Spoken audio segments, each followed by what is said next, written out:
Как вы поживаете? My name is Michael Kingsbury. I'm the writer-director of the film Gulag Barashevo. The inspiration for the film began when the stories my mother told me about her hearing the screams of the people being sent into the USSR on cattle cars and their fingers coming through. And the screams she told me, and she never told me why she told me those stories. And it wasn't until a number of years later that I figured out that she was asking me a question of why there was this inhumanity. And I wasn't able to answer that until this film. I headed east and stood in the bread lines and listened to the people and went into the shops, and in the shops all there was shadows. There was no light. There was nothing on the shelves. There was an employee cutting up a loaf of bread for about 20 people. And I saw a spiritual destruction of the people that made me sick to my stomach. I'd never experienced any kind of psychological depression that was so endemic into an entire society. It was very gloomy and depressing. The spiritual destruction that I witnessed was a lasting effect on my life. When I came back and went into filmmaking, taking a full scholarship at SAIC, the School of the Art Institute of Chicago. In the Gulag environment, there's the amplification of all emotions. Everything these characters feel is amplified a dozen times. Their lives are cut short, thus their hopes, their dreams. And yes, their singing and poetry is emulsified. There's a number of key scenes, points that are brought across. Dehumanization. Dehumanization of the Gulag inmates. When they are forcibly dehumanized by the Marxist system, they react and resist and become even more humane. This is one of the great beauties of the film. And Solzhenitsyn and Ratushinskaya talk about this, that the more that the system or the Gulag tried to dehumanize them, the more that they became good people, the more that they became humanistic. It had the opposite effect. They could not turn people into animals. The more they tried to turn people into animals, the more those people cared about each other and their social networks and became more human, in fact. Another point, this is a salient point in the film, is the individual.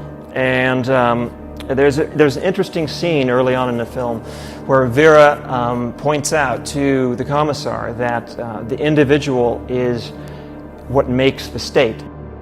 It's the subject of thought crimes. Vera is calling out the commissar on the subject of thought crimes and the true motivations behind thought crimes as being more of authoritarian manipulation rather than protection of the populace.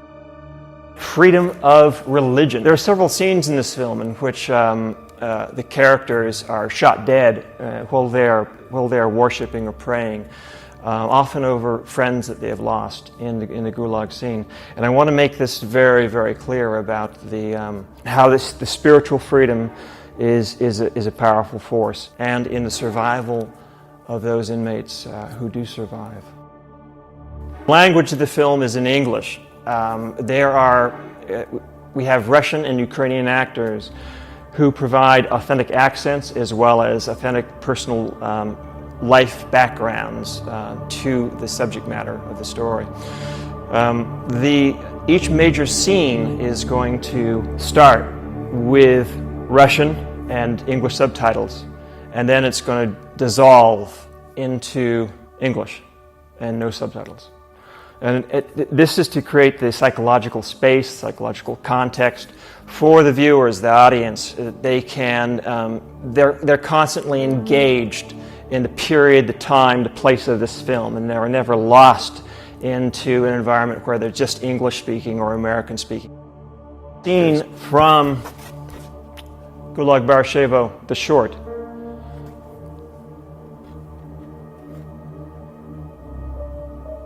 Talking about the individual. Да марксизм попробовал разрушить индивидуала. Вы уже убили 50 миллионов людей в ваших гулагских лагерях. 50 миллионов мертвых в ГУЛАГе. 1 миллион в год. 1% населения ежегодно. Те свободные мыслители, те люди, Еретики. Те, кто осмеливается задавать вопросы. Sept's Gulag Barashevo, the 12-minute short. Gulag Barkuda. Again, she's going over one of the main concepts. Я пишу о том, что люди думают. Да, чуткий оттенок коммунистической партии. Но это не о самолюбии. Это не о чувствах вовсе, не так ли? Это о манипуляции чувствами людей в целях власти и контроля. Да вас не беспокоит, что вы задеваете чувства людей. Вас беспокоит только то, как контролировать, какие чувства вы испытываете.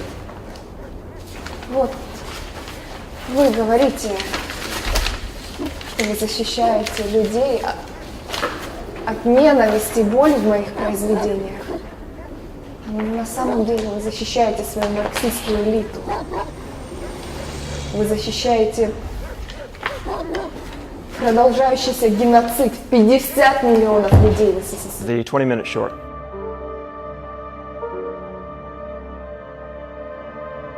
Here is a scene towards the end of Vera and Vlad. It's a tragic scene, but it's full of love. It's a love that Vera keeps her whole life in a very powerful way from this point on. The important thing about Gulag Barashevo that you have to know is that this is a script that was written for fast production. You invest, this film can be made. Major scenes in this. There's the LA Sept, which is a barrack set, which is broken up into 6 compartments of the different interior sets of the film. And then there's the high-altitude snow set, which is a field and trees on rented property. We're going to build a fence, 2 guard towers, and 2 barracks buildings up there. Thank you for watching, and we dearly need your funding and support to make this highly emotional and beautiful film. So if you can spare a few dollars to support this film, it'll have lasting rewards, both for you and for the world. We would really appreciate any amount that you can contribute to making this film happen.